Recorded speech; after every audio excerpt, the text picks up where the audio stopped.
love you anyway. I never truly loved you anyway. No, I didn't love you anyway. I never really loved you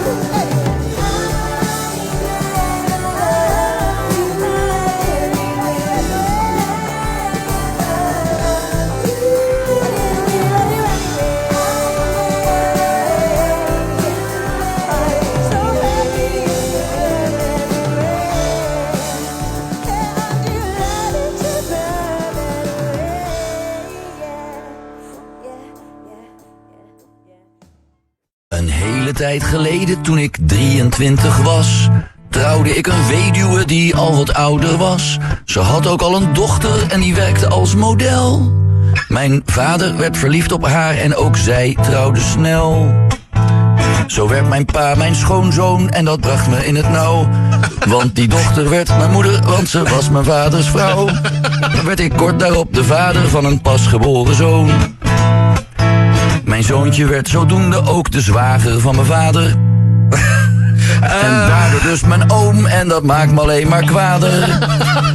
Want omdat het dus mijn oom is, maakt hem dat de halve broeder van de dochter van die weduwe, oftewel mijn stiefmoeder.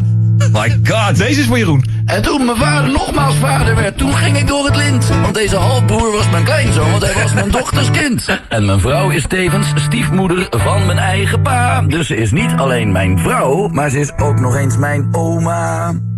We zitten met een boy crisis. Jongens scoren in alle westerse landen slechter op school dan meisjes en het wordt alleen maar erger. In het middelbaar moeten jongens vaker blijven zitten, ze worden vaker geschorst en ze gaan vaker van school zonder diploma. Meisjes zijn ook beter in lezen en wiskundig hebben ze jongens ook al ingehaald, al blijven de uitschieters met de allerbeste scores voor wiskunde wel nog vaker jongens. En dan het hoger onderwijs, dezelfde boy crisis. Er zitten minder jongens aan de unief of hogeschool, ze doen er langer over om af te studeren of stoppen vaker zonder diploma. Zijn jongens dan minder intelligent? Nee, zeker niet. De aangeboren cognitieve verschillen tussen mannen en vrouwen zijn heel klein. Experten wijzen vooral naar de genderstereotypen in de samenleving. Op school wordt verwacht dat je stil zit, rustig bent, weinig risicogedrag toont en zelfstandig werkt.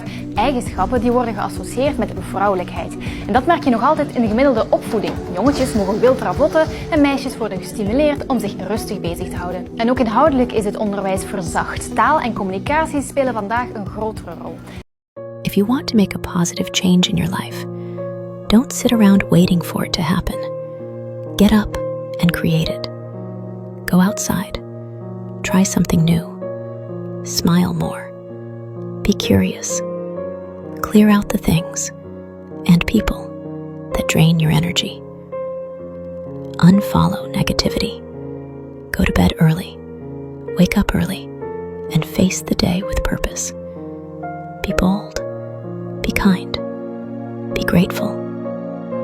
Push yourself to do what scares you, because growth never happens in comfort. You have the power to change your life, but it starts with one brave decision to begin.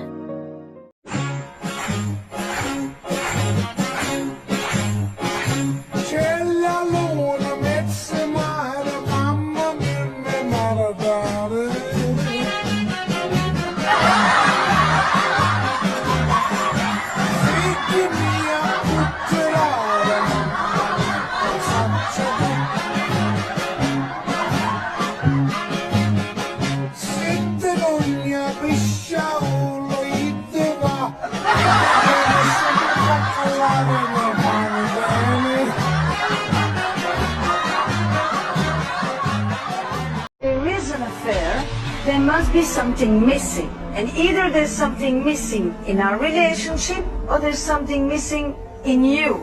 Often, when you are attracted by the gaze of another, it isn't just because you want to leave the person that you are with, but it is because you want to leave the person that you have yourself become. And it isn't just that you want to meet somebody else, but you want to meet another self. There is no greater other than a different version of yourself.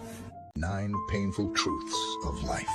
Number 1, nobody is real in this world. Everyone has dual face.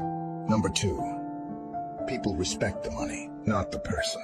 Number 3, the person whom you love most will hurt you the most. Number 4, when you are happy, you enjoy the music. But when you are sad, you understand the lyrics. Number 5, in life, 2 things define you. Your patience when you have nothing and your attitude when you have everything. Number 6, people like the good looks, not the good thought. Number 7, first failure slaps you in the public, then success hugs you in private. Number 8, a poor person has no friends. If he have, then no fake friends. Number 9, trust means everything. But once it is broken, sorry means nothing. Woman said to her husband, she said, darling, I had a dream about my birthday. And in the dream, I dreamt about earrings, a bracelet, and a necklace. What do you think that means? And he said, just wait till your birthday. And then on her birthday, he gave her a package, she opened it, and it was a book, How to Interpret Dreams.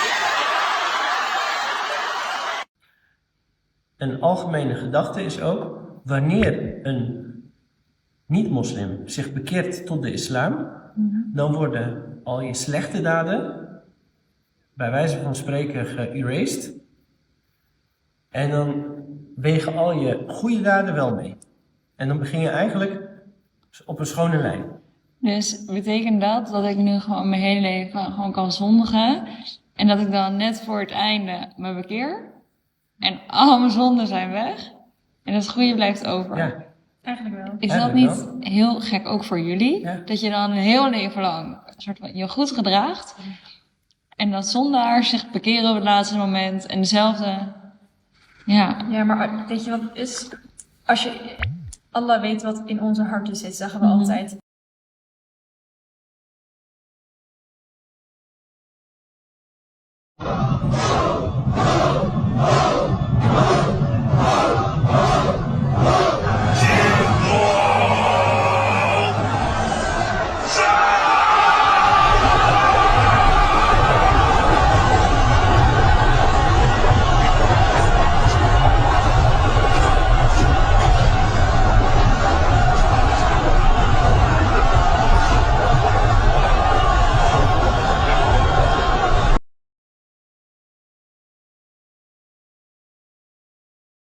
Het is vrijdag en Sofietje komt vrolijk thuis. Ze gaat naar de keuken, want ze heeft iets te vertellen. Mama?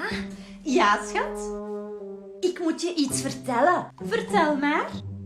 Ruben heeft mij vandaag op de koer zijn piemel laten zien. Oh, dat meen je nu toch niet? Ik ga hem opzoeken. Rustig maar, lieverd. Laat mij dit oplossen, oké? Het deed mij aan een ansjovisje denken. Was hij zo klein? Nee, mama. Maar het had dezelfde zoute smaak. Ruben? These comments might be strong, but it's how I genuinely feel.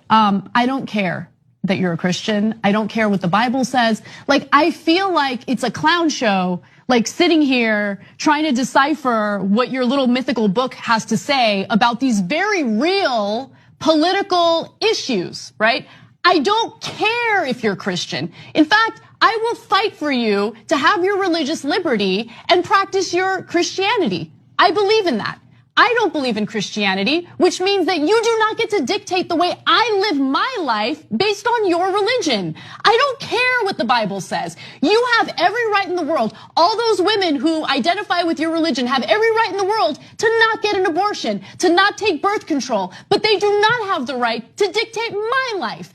Two friends are out drinking one night when one turns to the other and says, I don't know what else to do. Whenever I go home after we've been out drinking, I turn the headlights off before I get to the driveway. I shut off the engine and coast into the garage. I take my shoes off before I go into the house. I sneak up the stairs. I get undressed in the bathroom. I ease into bed, and my wife still wakes up and yells at me for staying out so late.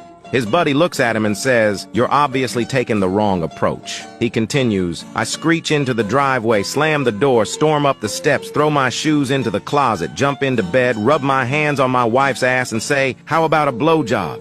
And she's always sound asleep."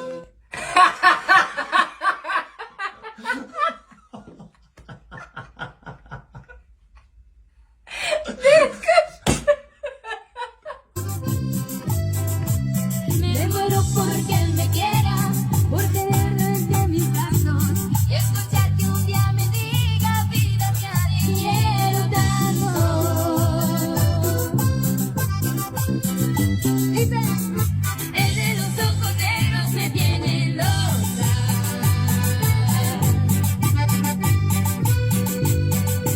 Ayer mandó un florero lleno de rosas.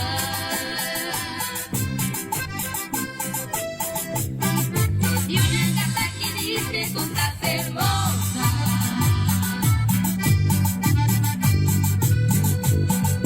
El de los ojos negros me tiene loca.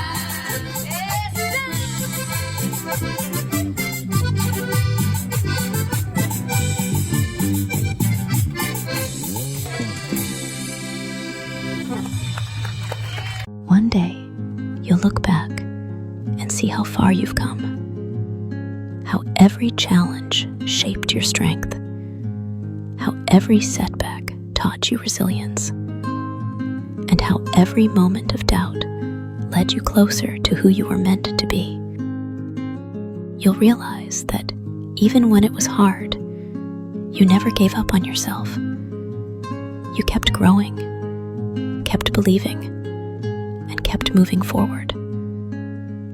And in that moment, you'll feel nothing but gratitude for the journey, for the lessons, and for the person you've become. Renaat vond het leuk dat u keek en uitkijkt naar zijn volgende reels.